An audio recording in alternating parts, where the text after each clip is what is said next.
पढ़ लिख कर अपने आप को संपन्न बनाता जा रहा है, उसे तो समाज की ज्यादातर समस्याओं से लेना देना है नहीं। जिन लोगों के दिल सुधर गए हैं वो अपने आप को समझता है जैसे हमें कुछ लेना देना नहीं है राजनीति से, कुछ भी देश में चलता रहे, कुछ भी राजनीति में चलता रहे, तो लोग ज्यादा इंटरेस्ट तक नहीं लेते हैं। लेकिन अगर ज्यादा दिन तक यही स्थिति चलती रही कि अपने इंटरेस्ट हम हटाते रहे राजनीति से कि जो चल रहा है होने दीजिए, तो जो पुरानी कंडीशन है ना वो दोबारा से रिपीट होने वाली है। जो पुराना समय है उसे आने में अब ज्यादा देर नहीं लगेगी।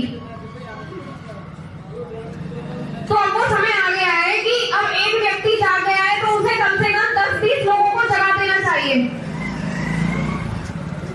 कि हम कैसे समय में बैठे हैं, अब आंखों पे पट्टी बांधकर।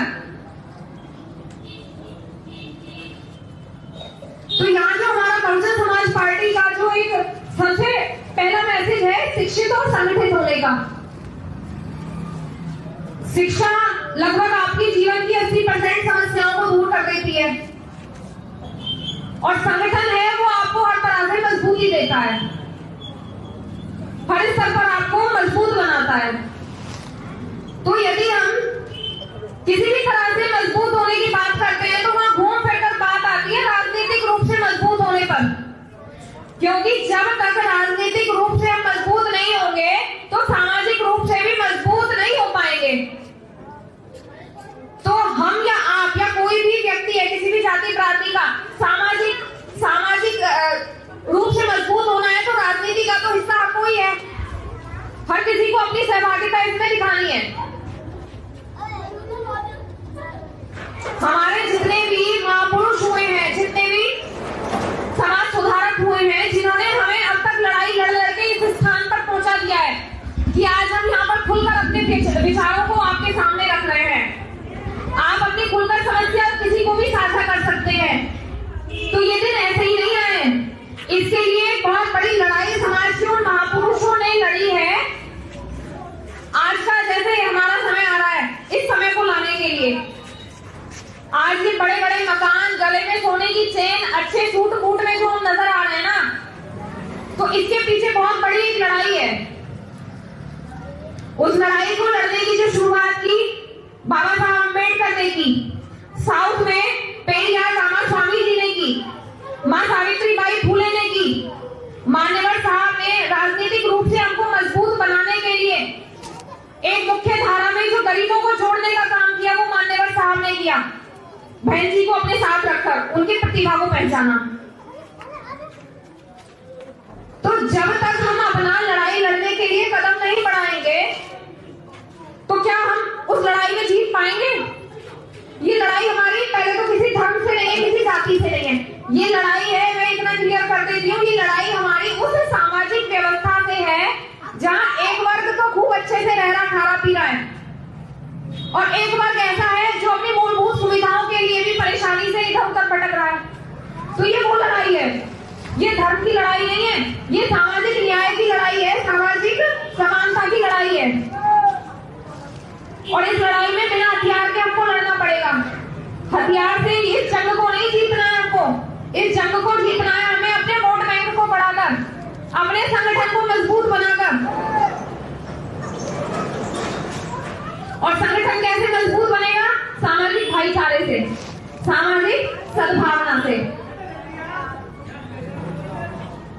4 बार जब उत्तर प्रदेश में बहन जी की सरकार बनी थी तो हर जाति वर्ग को ध्यान में रखकर सारे काम करे गए, चाहे शिक्षा के क्षेत्र में कोई काम हो, चाहे स्वास्थ्य के क्षेत्र में कोई काम हो, कोई भी काम हो। एक एक काम बहन जी ने ऐसा करा था जिसका सीधे लाभ गरीबों तक पहुंचा था। बहन जी ने काशीराम आवास योजना में जितने घर बनाए थे 50-50 लाख रुपए की कीमत होगी उनकी, नोएडा दिल्ली में, वो सब मिल गए ना गरीबों को ऐसे ही बिना भेदभाव के। स्वास्थ्य के क्षेत्र में बहन जी ने कितना काम किया, कितने स्वास्थ्य केंद्र खुलवाए, कितने सरकारी अस्पताल खुलवाए, कितनी सारी डाइट बनी, कितने पॉलिटेक्निक कॉलेज बने। तो अब ये लड़ाई जो है केवल धर्म की नहीं है, धर्म से कोई लेना देना नहीं है हमारा। हर किसी की अपनी विचारधारा है, कोई किसी को भी पूजे, किसी को भी माने, धर्म से हमारा कोई लेना देना नहीं है।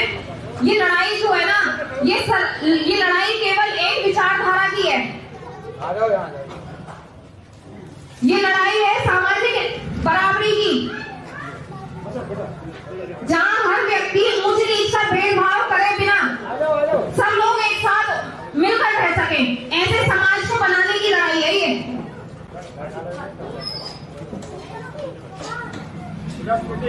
तो इस लड़ाई में जीतने के लिए हम सबको मिलना बहुत जरूरी है, वरना रिजल्ट अभी कुछ समय और अगर ऐसे ही बैठे रहे ना तो कुछ समय और बचा है बस। रिजल्ट तो सबके सामने है अभी कि कैसी स्थिति अब चल रही है देश में। कोई भी वर्ग हो, चारों तरफ त्राही त्राही मची हुई है। लोग भले ही उसे स्वीकार करें या ना करें, पता तो है सबको क्या स्थिति है। तो अब संगठन बनाओ मजबूती से, शिक्षा के और संगठन के बल पर एक हो जाओ। बिल्कुल एक रहने में ही सब बराबर का अधिकार ले पाएंगे।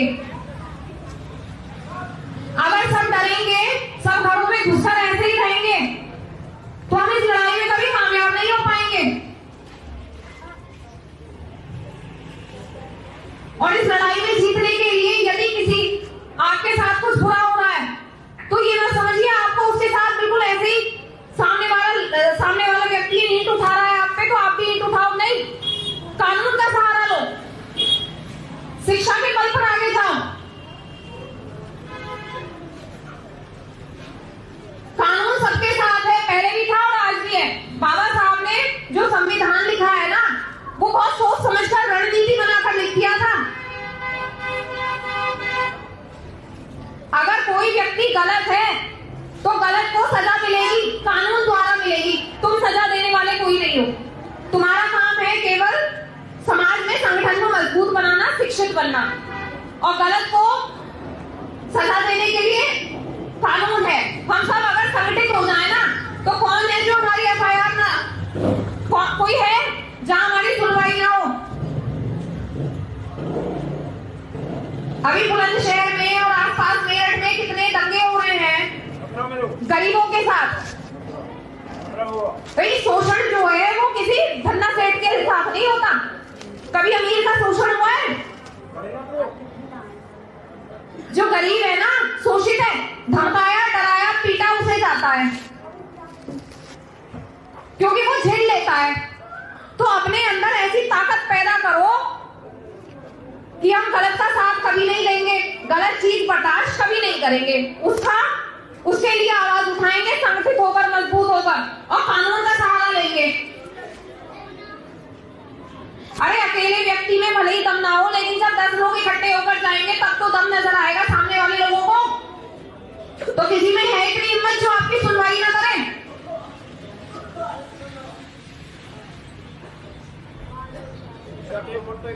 जितने भी हमारे महापुरुष हुए हैं ना, सबने दिक्कतों और परेशानियों का ही सामना करा है आज का दिन लाने के लिए।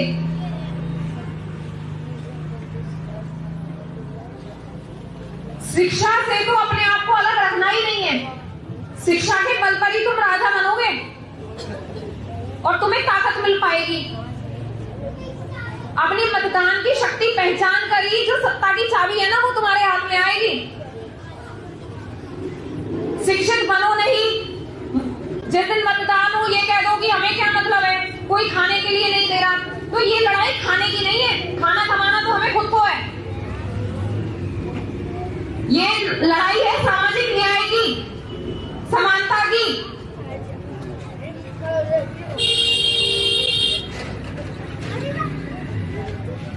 हमारे जितने महापुरुष हुए हैं, बाबा साहब ने क्या समस्या नहीं झेली थी, कितनी समस्याएं झेली थी।